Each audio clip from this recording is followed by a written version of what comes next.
चलिए दोस्तों, हम शुरू करते हैं।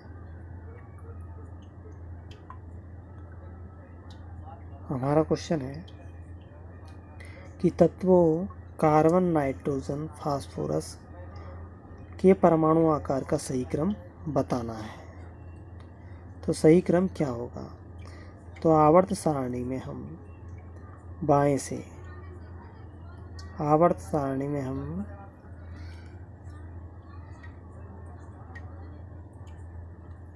बाएं से यानी कि बाएं से दाईं तरफ जाते हैं तो परमाणु आकार में कमी होती है। परमाणु आकार में कमी होती है और ऊपर से नीचे जाते हैं तो परमाणु आकार में वृद्धि होती है।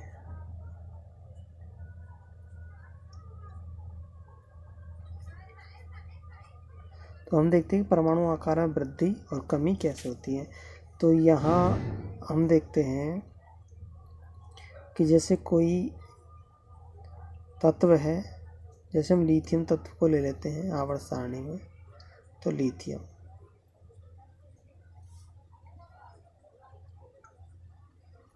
लिथियम और यहाँ पे है फ्लोरीन।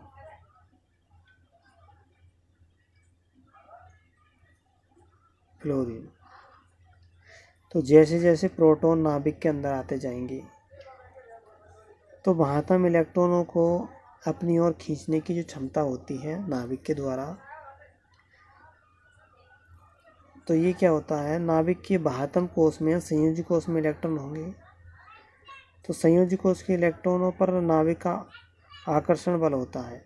जैसे जैसे प्रोटॉन नाभिक के अंदर आते जाएंगे वैसे वैसे क्या करेंगे, जो संयोजी कोश के इलेक्ट्रॉन है इनको अपनी ओर आकर्षित करने का प्रयास करता है, जिससे कि ये जो बाह्यतम कोश है वो सिकुड़ करके क्या हो जाता है, सिकुड़ करके इस तरह से छोटा हो जाता है। तो लिथियम का परमाणु आकार कैसे, वो लिथियम का तो बड़ा है और यहाँ आने पर फ्लोरीन का क्या हो जाएगा, छोटा हो जाएगा परमाणु आकार। अब ऊपर से नीचे देखते हैं तो कोषों की संख्या बढ़ती जाती है, अतः आकार में वृद्धि होती है। तो ऊपर से नीचे आएंगे तो पहला कोष ये है, पहले परमाणु का, ठीक है। तो दूसरे का क्या हो जाएगा, 2 कोष हो जाएंगे। फिर और नीचे आएंगे तो 3 हो जाएंगे। तो इस तरह से कोषों की संख्या बढ़ती जाती है। इस तरह से परमाणु का आकार बढ़ता जाता है। अब तो इसका सही आंसर क्या हो जाएगा। अब हम देखते हैं कि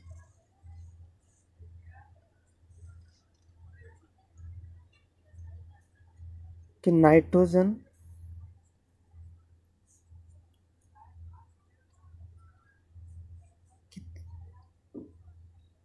कि दूसरे आवर्त के तत्व हैं, दूसरे आवर्त के नाइट्रोजन, कार्बन के बाद में नाइट्रोजन आता है।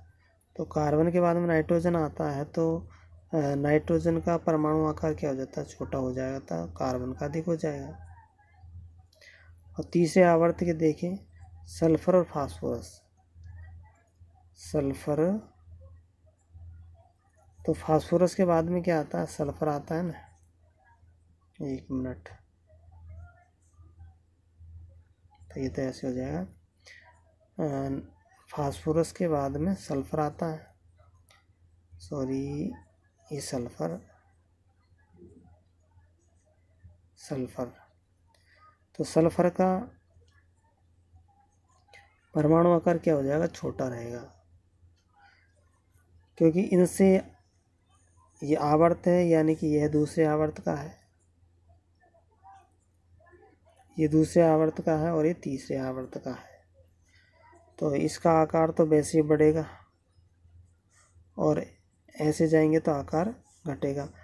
तो इस तरह से आकार बढ़ेगा, यानी कि आवर्त में दाएं से बाएं तरफ जाते हैं तो आकार बढ़ता है और ऊपर से नीचे जाते हैं तो आकार बढ़ता है। इस तरह से देखा जाए तो एक तरह से कोण बन जाता है जिसकी दोनों किरणें निकलती है। तो दाएं शीर्ष से एक नीचे की ओर और एक बाईं ओर जाता है। तो ये परमाणु आकार को दिखाता है। तो ये कौन सा करेक्ट हो जाएगा?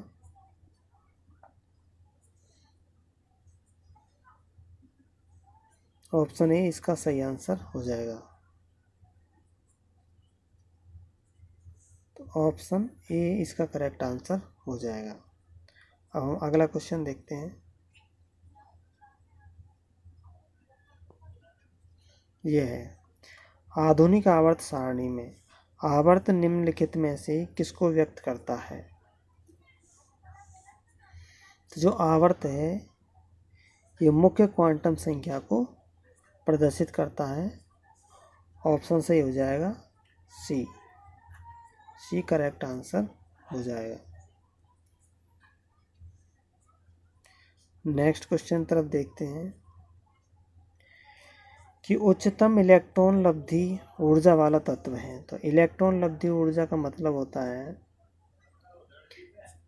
कि जब किसी परमाणु में इलेक्ट्रॉन को जोड़ा जाता है, तो इलेक्ट्रॉन लब्धि का मतलब होता है जब किसी परमाणु में इलेक्ट्रॉन को जोड़ा जाता है, तो इलेक्ट्रॉन को जोड़ने से ऊर्जा मुक्त होती है। ऊर्जा मुक्त होती है, इसी को हम इलेक्ट्रॉन लब्धि कहते हैं।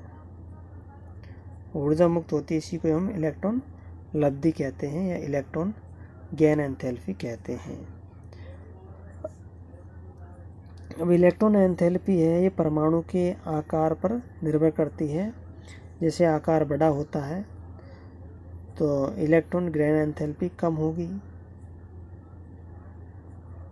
और परमाणु का आकार छोटा होगा उतनी ही इलेक्ट्रॉन गेन एंथैल्पी बढ़ जाएगी। तो हम देखते हैं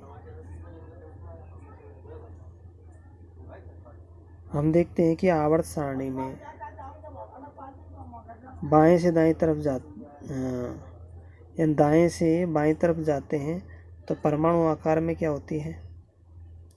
वृद्धि होती है। और ऊपर से नीचे आते हैं तब भी परमाणु आकार में वृद्धि होती है। तो ये क्या परमाणु आकार के इलेक्ट्रॉन ग्रहण एंथैल्पी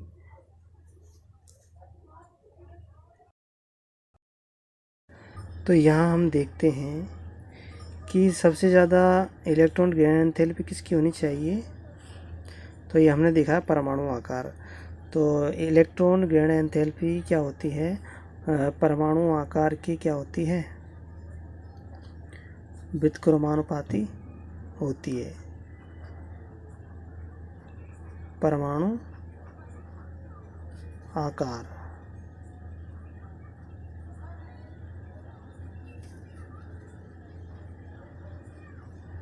परमाणु आकार के व्युत्क्रमानुपाती होती है। तो यहाँ पे फ्लोरीन की इलेक्ट्रॉन ग्रहण एंथैल्पी अधिक होनी चाहिए, लेकिन इसकी अधिक नहीं होकर के क्लोरीन की होती है, क्योंकि फ्लोरीन के चारों ओर यानी फ्लोरीन के नाभिक में जितने प्रोटॉन होते हैं उतने ही बाहर क्या होते हैं? इलेक्ट्रॉन होते हैं। इस कारण इलेक्ट्रॉन क्या करते हैं? इस पर परिरक्षण प्रभाव डालते हैं, जिससे कि इलेक्ट्रॉन ग्रहण एंथैल्पी का मान कम हो जाता है। और क्लोरीन पे क्या है कि इसके बाह्यतम कोश में और अधिक उपकोष और कक्षक खाली होते हैं, इसलिए वो इलेक्ट्रॉनों पर परिरक्षण प्रभाव नहीं डाल पाते हैं। इलेक्ट्रॉन प्रतिकर्षण होता है फ्लोरीन पर और क्लोरीन पर नहीं होता है। इस कारण तो जो इलेक्ट्रॉन ग्रहण एंथैल्पी सबसे अधिक किसकी हो जाएगी? क्लोरीन की हो जाएगी।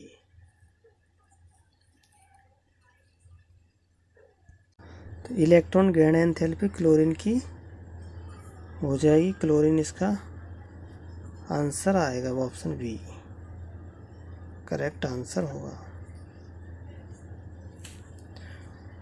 अब हम अगले क्वेश्चन की ओर चलते हैं।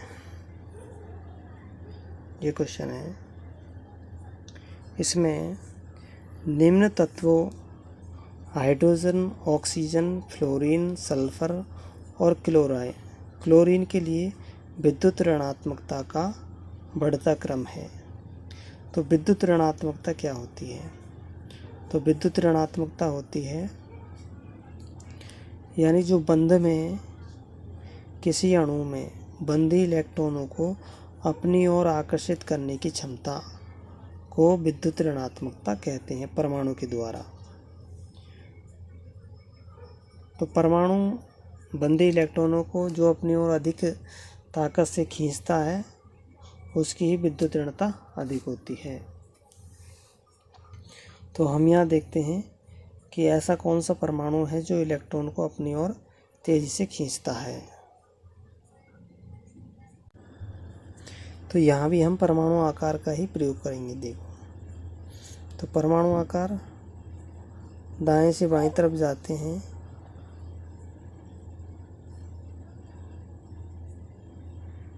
तो हमें इस तरह से प्राप्त होता है। तो परमाणु आकार के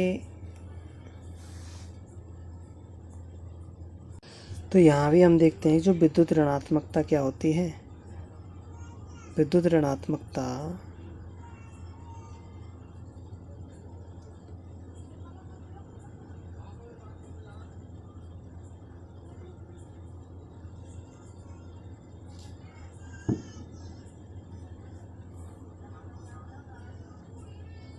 तो जो विद्युत ऋणात्मकता ये भी क्या होती है, व्युत्क्रमानुपाती होती है। तो हम देखते हैं कि आवर्त सारणी में देखो ये हाइड्रोजन है यहाँ पे, फिर इसके बाद में ये पहले आवर्त का है, ठीक है। फिर दूसरे आवर्त का देखें तो है हमारा ऑक्सीजन और फिर फ्लोरीन है, ऑक्सीजन और फिर फ्लोरीन, और फ्लोरीन के बाद में फिर तीसरे आवर्त का आ जाता है सल्फर और क्लोरीन, ठीक है। तो हमने क्या बताया कि व्युत्क्रमानुपाती होती है। तो फ्लोरीन की सबसे अधिक होगी, फ्लोरीन को 1 नंबर देते हैं। फिर इसके बाद में ऑक्सीजन की होगी, फिर क्लोरीन की, फिर सल्फर की और फिर हाइड्रोजन की। हाइड्रोजन की सबसे कम होगी। तो इसका ऑप्शन डी इसका आंसर हो जाएगा। तो ऑप्शन डी इसका सही आंसर होगा। अब हम देखते हैं अगला क्वेश्चन है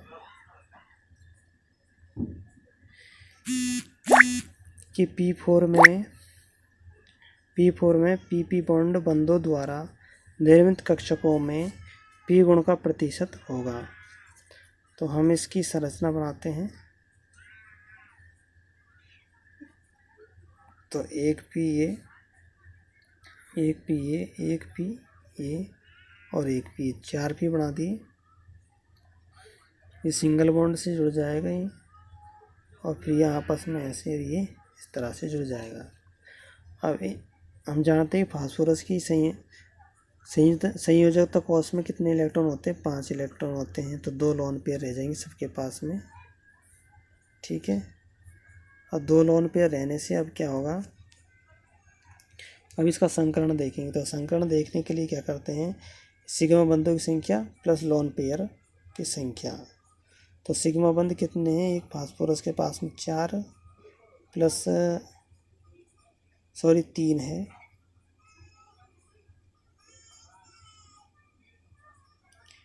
तो इसमें क्या 3 तो इसके पास में क्या है, सिग्मा बंध है, और प्लस एक लोन पेयर है। तो बराबर कितने हो गए, 4 हो गए। तो इसमें संकरण हो जाएगा sp3।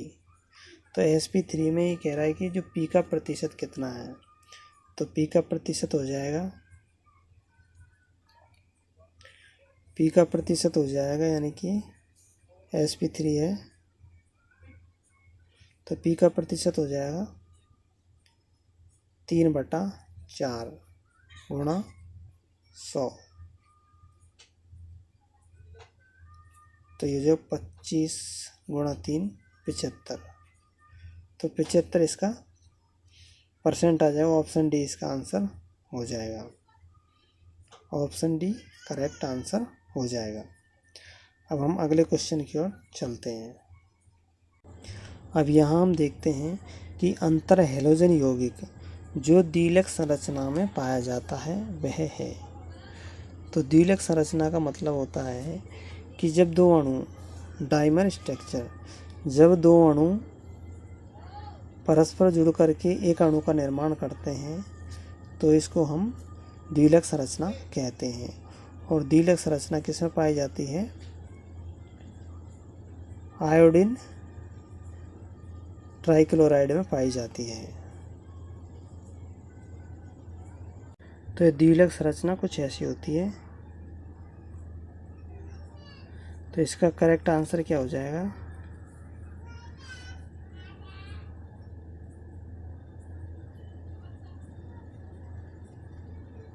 ऑप्शन बी इसका सही आंसर हो जाएगा। चलिए अब हम अगले क्वेश्चन की ओर चलते हैं। ये क्वेश्चन है हमारा कि निम्नलिखित कथनों में से अणुओं की अनुनाद संरचनाओं के संदर्भ में कौन सा कथन सही नहीं है? पहला कथन है कि इनके अणुओं की व्यवस्था, अणु नहीं है जब क्या आ जाएगा, इसकी जगह पर होगा परमाणु।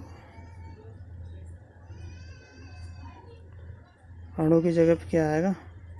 क्योंकि यहाँ एटम दे रखा है नहीं, ये एटम है तो यहाँ पे आएगा परमाणु।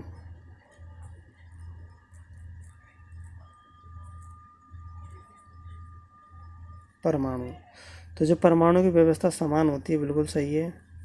इन सभी की ऊर्जा लगभग समान होती है, बिल्कुल सही है। इनमें इलेक्ट्रॉनों की संख्या समान होती है, इलेक्ट्रॉनों की संख्या घटेगी बढ़ेगी नहीं, समान है। तो इसमें समान आबंधन होते हैं। तो आबंध जो होते हैं, बंध क्या होते हैं? अपना स्थान बदलते रहते हैं। तो इसका सही आंसर हो जाएगा ऑप्शन डी, और यही गलत है। तो इसका आंसर हो जाएगा ऑप्शन डी, अनुनाद संरचना के संदर्भ में। अब यहाँ हम देखते हैं कि एथेन के सांतरित संरूपण के विषय में सही कथन चुनना है। तो एथेन के ग्रेसित और सांतरित संरूपण की हम संरचना देखते हैं। तो हम इसकी संरचना देखते हैं।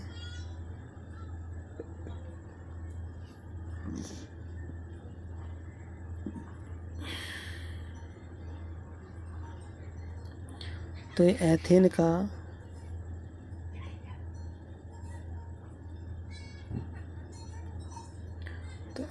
ये क्या संरूपण है?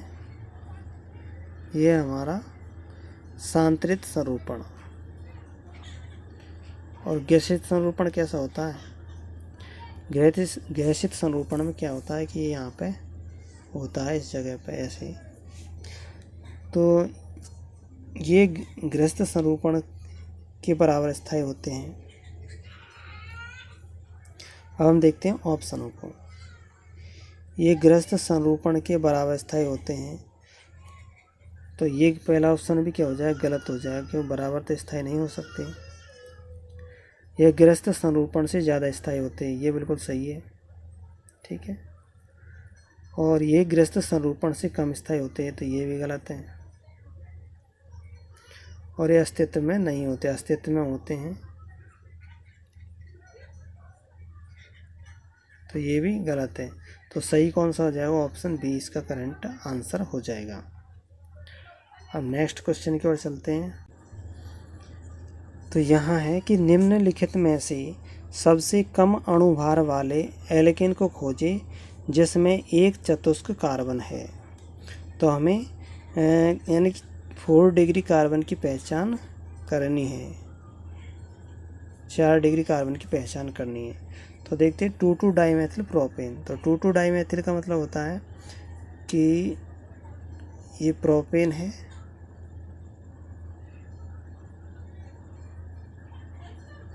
प्रोपेन। अब 2,2 यानी कि दूसरे नंबर पे है यहाँ पे और यहाँ पे।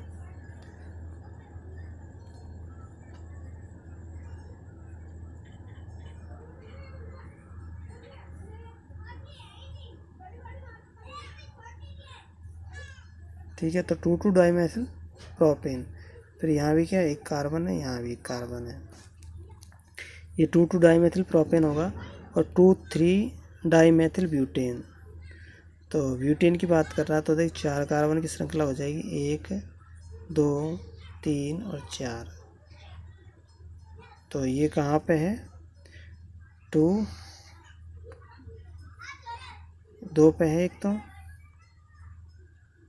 और एक 3 पे है,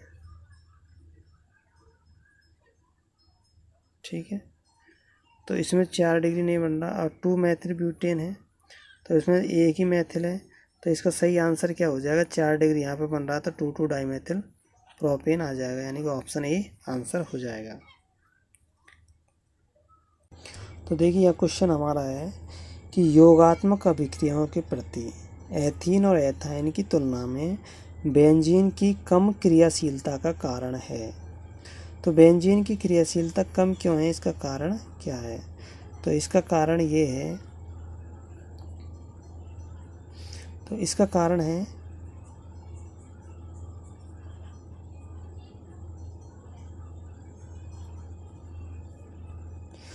कारण है इलेक्ट्रॉनों का विस्थानीकरण होना। यानी बेंजीन वलय पर इलेक्ट्रॉन पाए जाते हैं तो इलेक्ट्रॉन क्या होते हैं, पूरी वलय पर विस्थानीकृत हो जाते हैं। इस कारण यह योगात्मक अभिक्रियाएं एथीन और एथाइन की तुलना में कम देते हैं। ऑप्शन डी इसका आंसर हो जाएगा। नेक्स्ट क्वेश्चन देखते हैं कि मानव शरीर में जैव क्रिया हेतु कौन सा पंप महत्वपूर्ण है? तो इसके लिए हो जाएगा सोडियम और पोटेशियम पंप महत्वपूर्ण है, क्योंकि सोडियम और पोटेशियम ही कोशिका झिल्ली से पार हो सकते हैं और यही पंप पाया जाता है। अगला क्वेश्चन है कि पूर्णतः वियोजित अमोनियम क्लोराइड का वाष्प घनत्व होता है। तो पूर्णतः वियोजित अमोनियम क्लोराइड का वाष्प घनत्व होता है अमोनियम क्लोराइड का आधा। ऑप्शन बी इसका आंसर होगा। अगला क्वेश्चन देखते हैं कि BF3 की अम्लीयता निम्न में से किस सिद्धांत के आधार पर समझाई जा सकती है? तो अरेनियस तो ये कहता है कि जो प्रोटॉन देता है यानी कि H+ आयन देता है वो क्या है, अम्ल है। और ब्रांस्टेट लोरी क्या कहते हैं कि वे हाइड्रोजन युक्त पदार्थ जो हाइड्रोजन आयन देते हैं वो अम्ल होते हैं। तो ब्रांस्टेट लोरी और अरेनियस तो ये कहते हैं। और जबकि इसके पास में BF3 के पास में ना तो हाइड्रोजन है और ना हाइड्रोजन आयन देता है, तो ये अम्लीय होता है। और इस अम्लीयता को बताता है लुईस कहता है कि जिसके पास में अष्टक पूर्ण नहीं है वो अपना इलेक्ट्रॉन वो अपने अष्टक को पूरा करने के लिए लोन पेयर ले सकता है। तो ये लुईस अम्ल होता है। तो BF3 क्या है, लुईस अम्ल है। अगला क्वेश्चन है कि जल में अम्ल की कुछ मात्रा मिलाए जाने पर जल का आयनिक गुणनफल होता है। तो जल में अम्ल की कुछ मात्रा मिला देते हैं तो इसके आयनिक गुणनफल में कोई परिवर्तन नहीं होता है। ऑप्शन सी इसका आंसर होगा। नेक्स्ट क्वेश्चन देखते हैं कि वर्षा की बूंदें गोलाकार आकृति की होती है, इसका कारण क्या है? तो इसका सही कारण हो जाएगा पृष्ठ तनाव, सरफेस टेंशन हो जाएगा। Option A answer. अगला क्वेश्चन है कि कमरे के ताप पर सोडियम का केंद्रित घनीय जालक में क्रिस्टलीकृत होता है जिसकी किनारे की लंबाई यानी A बराबर 4.24 एंगस्ट्रम है। सोडियम का सैद्धांतिक घनत्व ज्ञात करो। तो इसके लिए हमें कैलकुलेशन करनी होगी। तो हम देखते हैं कि घनत्व बराबर क्या होता है? घनत्व बराबर होता है द्रव्यमान बटे होता है आयतन। तो आयतन तो हमारा किस, अब हमें द्रव्यमान ज्ञात करना है। तो द्रव्यमान बराबर क्या होता है? तो द्रव्यमान बराबर होता है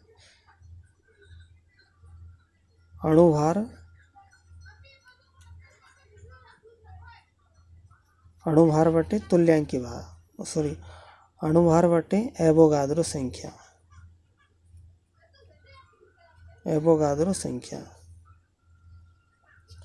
तो एवोगाद्रो संख्या क्या होती है? अब सोडियम का अणुभार कितना है?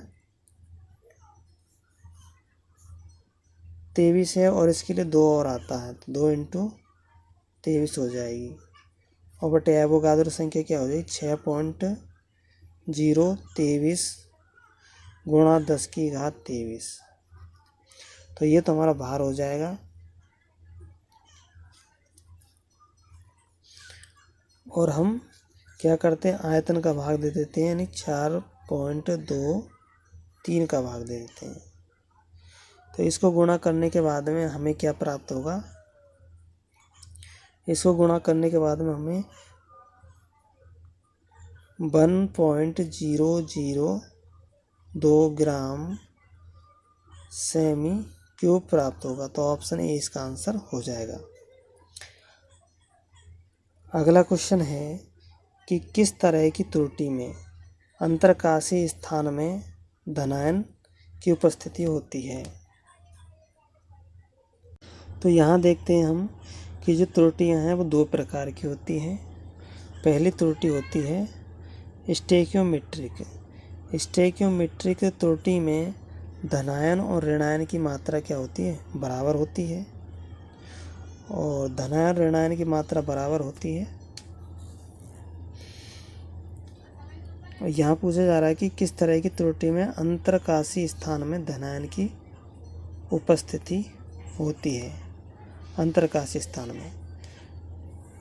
तो धनायन ऋणायन की मात्रा बराबर होती है स्टेक्योमेट्रिक त्रुटि में। अब स्टेक्योमेट्रिक त्रुटि 2 प्रकार की होती है। एक त्रुटि होती है शॉर्ट की त्रुटि और दूसरी होती है फ्रैंकली त्रुटि। शॉर्ट की त्रुटि में क्या होता है कि धनायन और ऋणायन दोनों ही समान मात्रा में गायब रहते हैं। और फ्रैंकली त्रुटि में क्या होता है कि जो धनायन है, धनायन अपने स्थान से खिसक करके बीच में चला जाता है, अंतरकाशीय स्थान पर चला जाता है। तो इसका आंसर हो जाएगा ऑप्शन ए, यानी जो फ्रैंकल त्रुटि है इसमें धनायन क्या करता है, जैसे यहाँ पर धनायन होना चाहिए तो यहाँ से निकल करके धनायन कहाँ पर चल जाता है? यहाँ चल जाता है, अंतरकाशीय स्थान पर चला जाता है, अपना स्थान छोड़ करके, लेकिन रहता है यहीं पे। फिर दूसरा होता है नॉन स्टोक्योमेट्रिक। तो नॉन स्टोक्योमेट्रिक त्रुटि में क्या होता है कि धनायन ऋणायन के अनुपात में अंतर आ जाता है। जो अनुपात होना चाहिए वो अनुपात नहीं होता है, क्योंकि उसमें कोई आवेश ज़्यादा होता है, इस वजह से। और तीसरी होती है धातु त्रुटि। तो इस प्रकार के में क्या होता है कि जो विपरीत आवेश का धातु आ जाता है, जिससे कि आयन आ जाता है, और उससे क्या होता है कि त्रुटि आ जाती है। तो यहाँ हमने त्रुटि के विषय में देखा। अब अगला क्वेश्चन है कि सोडियम क्लोराइड क्रिस्टल में सोडियम आयन की समन्वय संख्या होगी। तो इसकी समन्वय संख्या होती है 6। ऑप्शन सी इसका आंसर हो जाएगा। अगला क्वेश्चन है कि निम्न में से कौन सी स्थिति आदर्श विलयन के लिए सही नहीं है? तो आदर्श विलयन के लिए क्या क्या सही है कि मिश्रित करने पर आयतन में कोई परिवर्तन नहीं होता, ये भी सही है। मिश्रित करने पर एंथैल्पी में कोई परिवर्तन नहीं होता, बिल्कुल सही है। यह राउल्ट के नियम का पालन करती है, ये भी सही है। तो जब 3 सही हो गए तो चौथा तो गलत होगा। देखते हैं, विलेय का आयनीकरण कम होना चाहिए, तो यही गलत है और यही इसका आंसर हो जाएगा। अगला क्वेश्चन है कि 1 मोल NaCl के 1000 ग्राम जल युक्त विलयन में NaCl की मोल भिन्न क्या होगी। तो इसकी मोल भिन्न निकालने के लिए क्या करते हैं कि विलयन में NaCl का मोल बटे कुल मोल। तो NaCl का मोल कितना दे रखा है, 1 दे रखा है, और कुल मोल क्या होगा, एक तो NaCl का मोल हो जाएगा प्लस जल के कितने मोल हैं। तो जल के मोल हो जाएंगे 1000 बटे 18। 18 क्या इसका अणुभार है। अब इसको हम क्या हल करेंगे, तो हल करने के बाद हमें क्या प्राप्त हो जाएगा, 0.0177 ये प्राप्त होगा। ऑप्शन ए इसका आंसर हो जाएगा।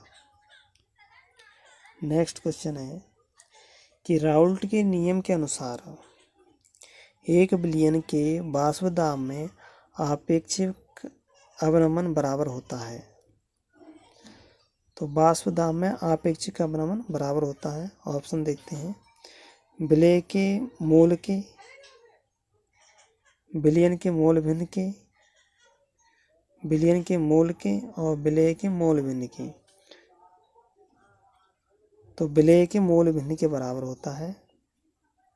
राउल्ट के नियम के अनुसार आपेक्षिक वाष्प दाब अवनमन। ऑप्शन डी आंसर हो जाएगा। अगला क्वेश्चन है कि 250 ml 0.1 मोलर विलयन बनाने के लिए NaOH की कितने ग्राम की आवश्यकता होगी। कि मोलरता बराबर क्या होता है। तो मोलरता बराबर होता है भार बटे अणुभार,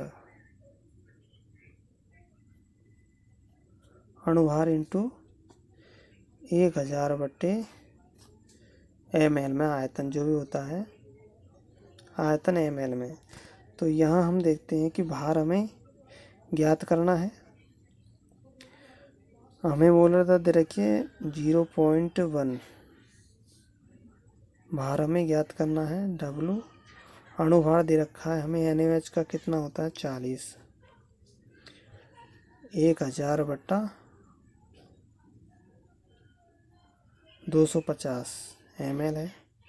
तो इसको हम काट देंगे, 250 4 बार गया 10, तो भार बराबर कितना हो जाएगा, 1 ग्राम आ जाएगा। तो ऑप्शन ए इसका सही आंसर हो जाएगा। तो इसका सही आंसर क्या हो जाएगा, ऑप्शन ए।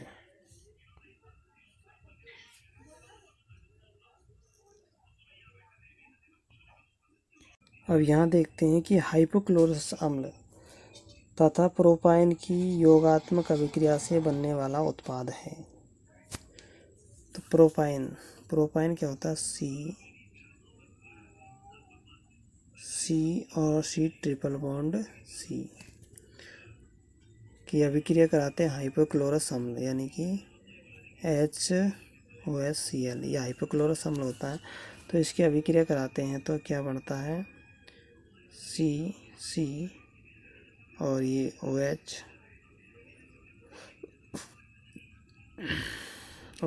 और ये Cl यहाँ पर जुड़ जाता है। फिर एक और हाइपोक्लोरस अम्ल जुड़ता है और CC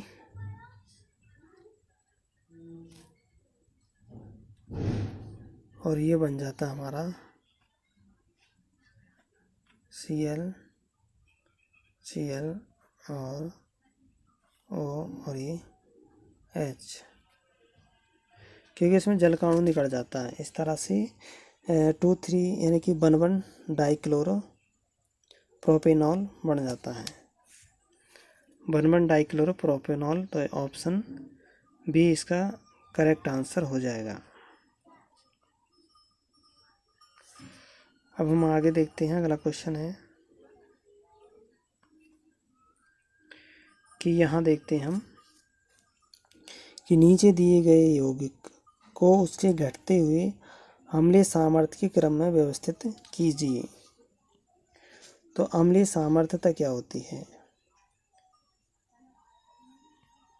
तो जो अम्लता है, अम्लता समानुपाती किसके होती है? -I के, और व्युत्क्रमानुपाती होती है +I की। +I की व्युत्क्रमानुपाती होती है और -I के समानुपाती होती है। तो जो NO2 है ये -I प्रभाव देता है, और CH3 में जो CH3 है +I प्रभाव देता है। अतः इसकी अम्लता क्या हो जाएगी? यह अम्लता का क्रम हो जाएगा 1 2 3। तो करेक्ट आंसर क्या हो जाएगा? ऑप्शन बी हो जाएगा। अगला क्वेश्चन है कि 1 लीटर बफर विलयन में 0.01 मोलर NH4Cl तथा 0.1 मोलर अमोनियम हाइड्रोक्साइड है। तो इसके लिए pKb का मान 5 है, तो इसकी pH होगी। तो हम जानते हैं कि pH बराबर क्या होता है। pH बराबर होता है 14 - POH। ठीक, तो हमें POH ज्ञात करना है। तो POH बराबर क्या होता है? POH बराबर होता है pKb प्लस लॉग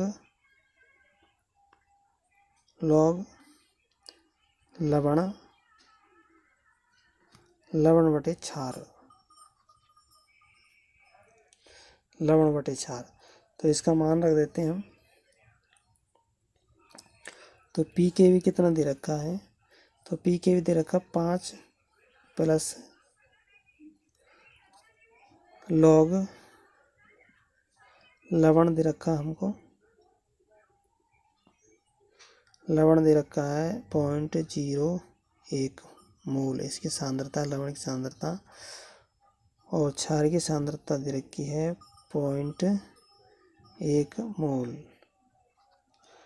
अब हम इनको काट देते हैं। काटने के बाद हमें क्या प्राप्त होता है? 5 प्लस, तो प्लस की जगह पे क्या ये -1 प्राप्त होता है।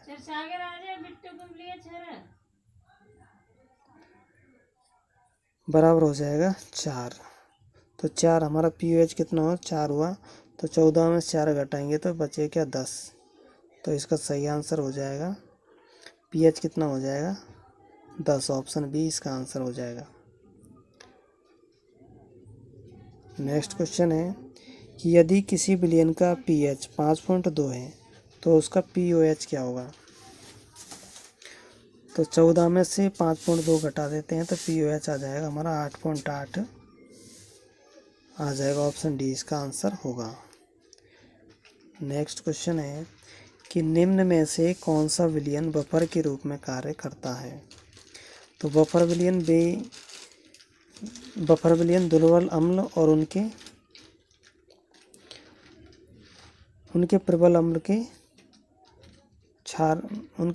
के लवण बनाते हैं। तो यहाँ हम देखते हैं कि इसमें ऑप्शन ए में प्रबल अम्ल है और प्रबल क्षार है, तो ये बफर विलयन नहीं बनाएगा। इसमें NaOH है तो HCl है, तो ये भी प्रबल अम्ल है, तो ये भी नहीं बनाएगा। सी में दुर्बल अम्ल है, एसिटिक अम्ल दुर्बल अम्ल है, और दुर्बल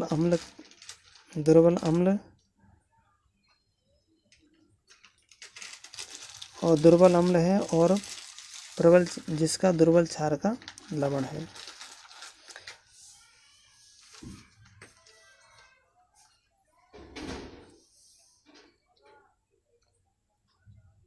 और यहाँ एसिटिक अम्ल भी क्या? प्रबल अम्ल है।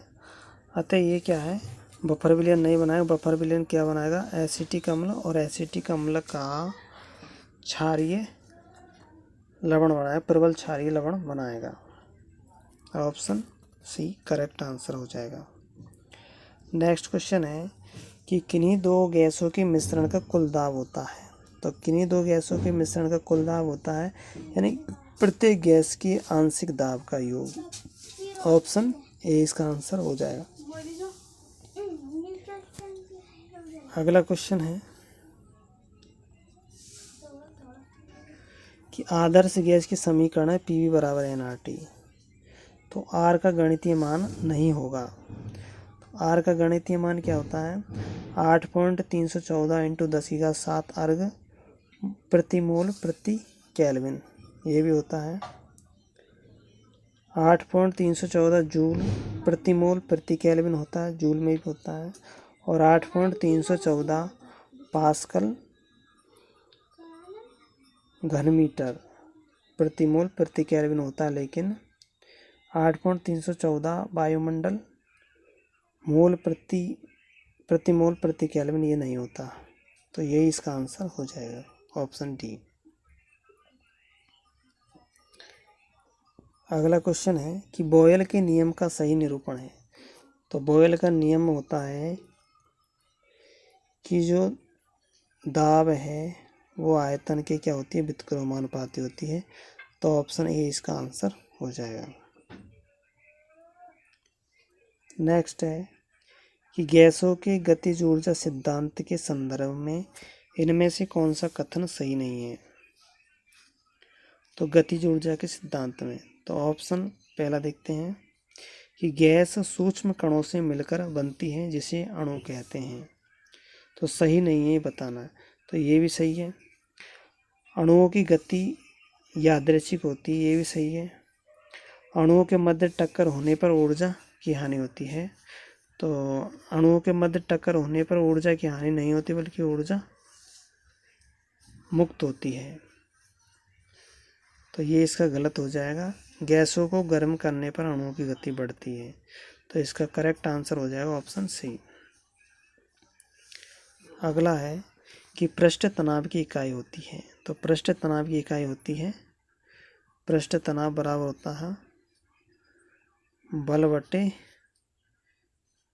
मीटर। तो बल को क्या लिखते हैं? न्यूटन प्रति मीटर हो जाएगा। ऑप्शन डी इसका करेक्ट आंसर होगा। अगला है, ये लास्ट क्वेश्चन है कि द्रव के प्रवाह के आंतरिक प्रतिरोध को कहते हैं। तो द्रव के प्रवाह के आंतरिक प्रतिरोध को कहते हैं श्यानता। ऑप्शन सी इसका आंसर हो जाएगा। तो ये हमारे 150 क्वेश्चन हमारे 32 क्वेश्चन कंप्लीट होते हैं इसी एक साथ में।